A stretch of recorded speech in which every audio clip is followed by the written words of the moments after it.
There are three rationales for tariffs, traditionally speaking, called the 3 R's of tariffs. One is revenue. And we're going to raise revenue by essentially forcing countries to pay a tax when they bring their products in, which means that it gets passed along to the consumer. And for a long time in the United States, tariffs were a chief way of bringing in revenue. We didn't have an income tax. The reality was that we were a largely agricultural country.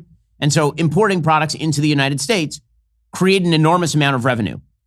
Those days are long past. We're not going to be bringing in $7-8 trillion in revenue, the kind of money that it would take to replace, for example, the income tax, if we were going to increase the trade barriers. So revenue is one possibility. You've heard that retailed by President Trump. We're going to increase our revenue.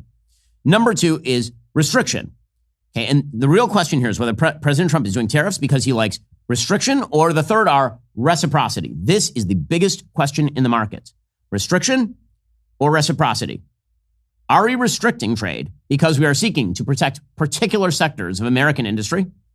Or are we seeking reciprocity so that we have more free trade? Restriction or reciprocity? The markets are not going to like a restrictionist tariff regime that is designed to, quote unquote, reshoring manufacturing if what that means is at the cost of the rest of the American consuming and producing public. Okay, the reality is that people have a wildly mistaken view of just how many jobs are powered by various sectors of American industry. Here is a chart of job sectors in the United States historically. This chart shows you over time how jobs have shifted in the United States. So when you take a look at 150 years of U.S. employment history, this is according to Visual Capitalist, agriculture in 1850 represented a huge percentage of American employment, represented something like 70-80% of American employment. By the year 1900, agriculture represented about half of American employment. Meanwhile, manufacturing was quickly rising.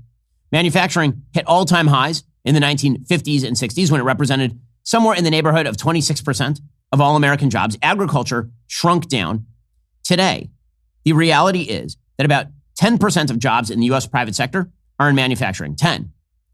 And 10% are in agriculture. 80% are in services.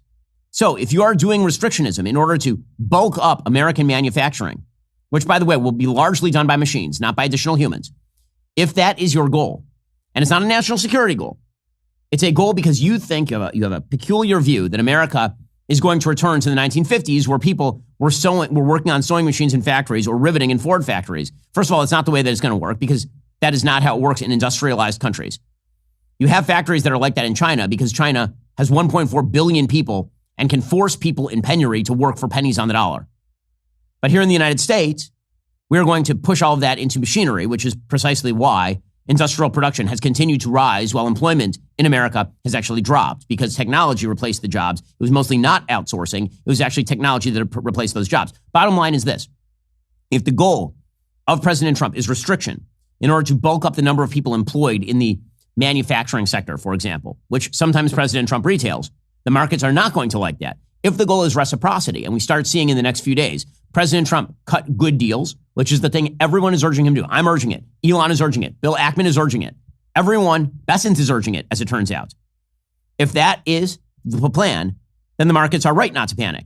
If that's not the plan, then it's a bit of a different thing. Folks, the American dream is under attack with many hardworking patriots like you struggling under mountains of debt. Why? Well, because creditors profit from your debt. They benefit when you're trapped in high interest payments. They want you drowning in student loans, credit card debt, expensive mortgages, because financial strain makes you easier to control. It's time to take back control and fight back, and this is where PDS Debt comes in. PDS Debt understands your financial situation is unique. They look beyond just numbers to create a personalized plan specifically for you. There's no minimum credit score required to get help. Their goal is to help you save more, pay off debt faster, put money back where it belongs in your pocket. Their reputation speaks for itself. PDS Debt maintains an A+ rating with the Better Business Bureau, hundreds of 5-star Google reviews, a perfect 5-star rating on Trustpilot. They've successfully helped tens of thousands of people break free from debt and regain their own financial independence.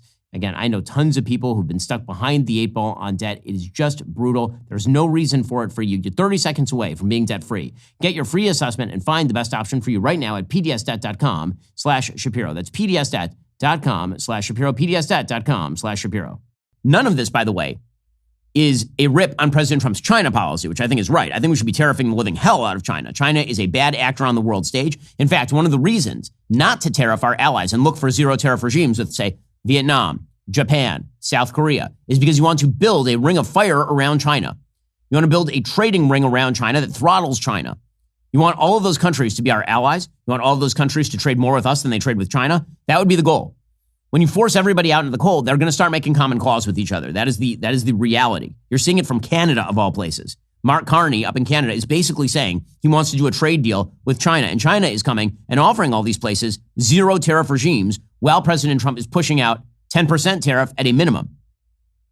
So going after China, which is what he is doing, that's great. It needs to be paired with being friendly with our allies.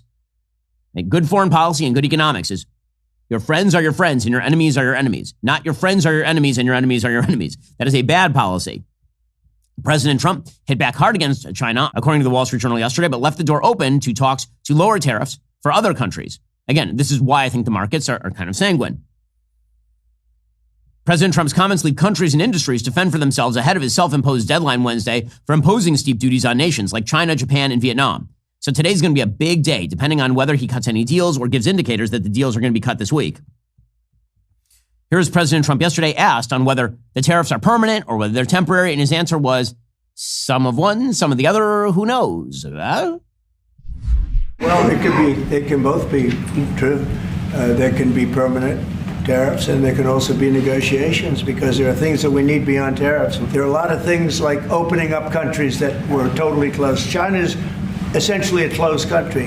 In fact, it is a closed country. And what they do is they charge tariffs so that if you sell cars or if you sell anything, nobody's going to buy it because the price is out of control. But that's true with a lot of other countries also. So we're going to get fair deals and good deals with every country. And if we don't, we're going to have nothing to do with them. They're not going to be allowed to participate in the United States. Okay, so what does that mean? And the answer is nobody knows what that means. President Trump, for his part, he's telling people not to be panicans. This is his new term that he coins. Whatever you think of President Trump's policies, the man is deeply amusing. So President Trump put out a tweet yesterday urging people not to be panicans. Quote, the United States has a chance to do something that should have been done decades ago. Don't be weak. Don't be stupid. Don't be a panican. A new party based on weak and stupid people because you're panicking. Be strong, courageous, and patient. Greatness will be the result. It's like if Marcus Aurelius had a bit of a drinking bout right there. Strong, courageous, and patient. Greatness will be the result. Don't be a panican. Okay, well, listen.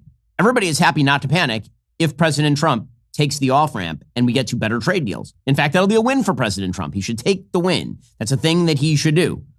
Because if not, then bad things could easily happen. Well, that's all for now, folks. Don't forget to like, subscribe, and comment your thoughts down below. Be sure to check out all of the other great content on my channel. I'll see you here next time.